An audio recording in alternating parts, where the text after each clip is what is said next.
Bright Star. Actually, Bright Star is the poem of John Keats, who is an English romantic creative poet. And in this poem is a sonnet lyric, and here he used Shakespearean rhyming style. Let's start with first pointing out the rhyming scheme. It's A B A B C D C D E F E F and lastly G G.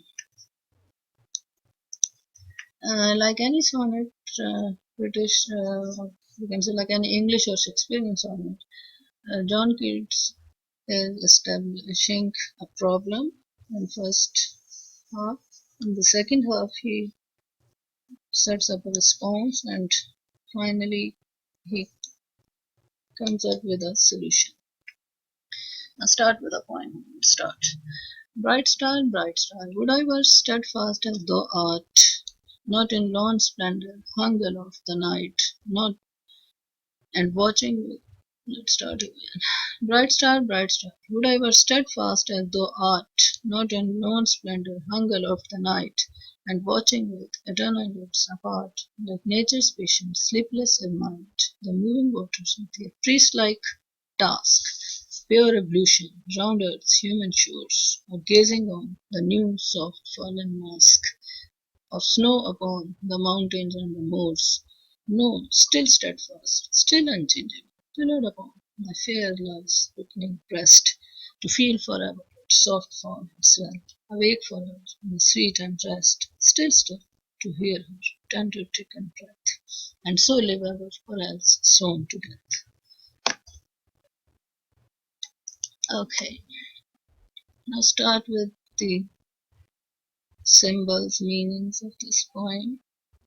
Now, in the very first line, it's the plea, or you can say a prayer of a dying man, that is Keats, to attain the light life which he assumes that star has, to get and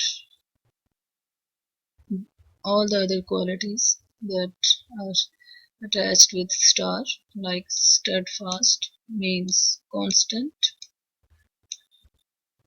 position, constant existence, that is unchangeable. As though art means the quality, the artistic, aesthetic quality of star, which he wants to get, the poet wants to get.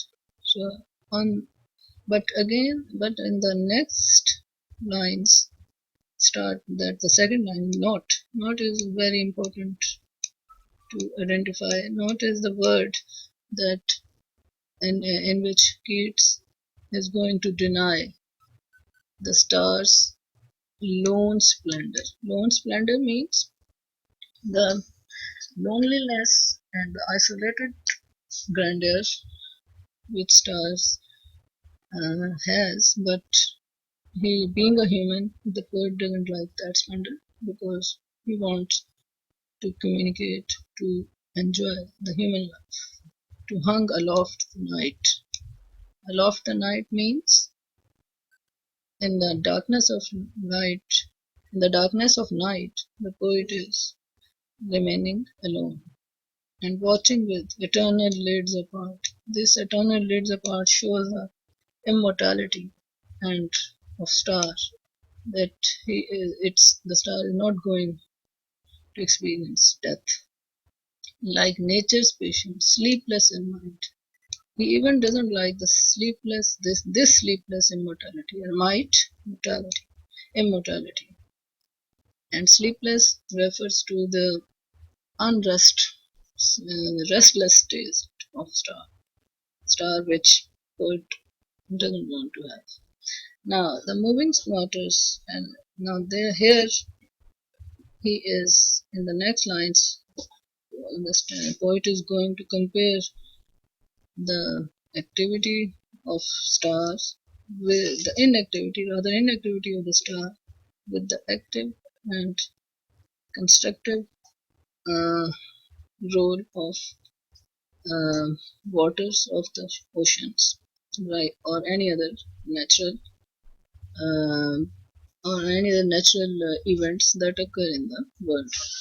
Now, the moving star waters. Now, the star is looking at the moving water at the priest-like task. Now, the word priest-like means the waters of the ocean or the tides are going to clean up the shores. It's a symbol that human beings are going to bring some positivity with their constructive activity in their life.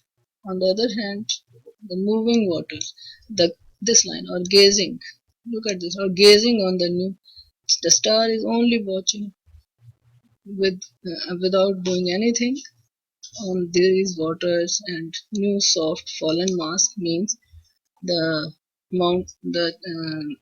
the layers of the snow upon the mountains and the moors means these are two rhyming and words and have stress on M. So the star is only looking at the creations of the Lord of this world, this earthly world, and far away from its galaxy.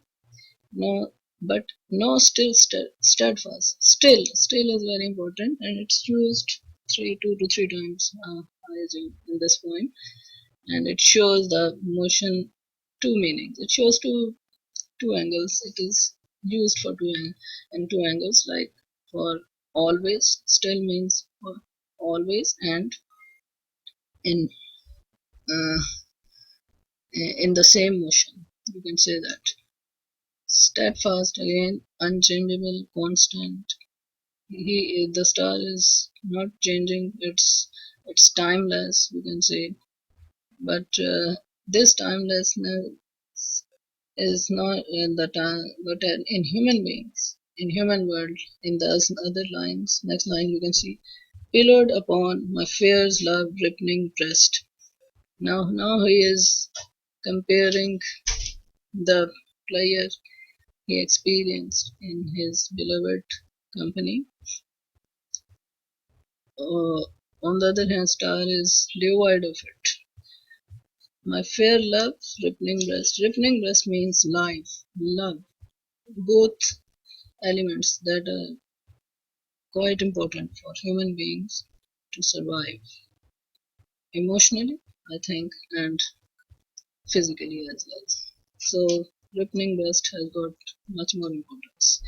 To feel forever its soft fall and swell. So, now he is actually uh, describing the feeling of player in that line. Awake forever. So here, although he is also awaking and not sleeping like star, but his awaking is much more, you can say, worthier and appreciable, or as compared to stars, uh, tiring. You can say tiring and exhausting watching and stillness. Here, the poet also shows this word still again for but this still is shown is used for the aroma which he experienced while ending while experiencing the end of his life. Tender still means still he is feeling when he will be no more would be no more anymore after a while, but still he experiencing that aromatic, or you can say captivating breath taken presence of his beloved. Now in the last line, and so live ever, or else sworn to death, the poet comes up with two options. Live forever, he experiences eternity. Why he is experiencing eternity? Because now he has fulfilled whatever he wants to. So here eternity comes in that sense, and he is not more afraid of death, you can say.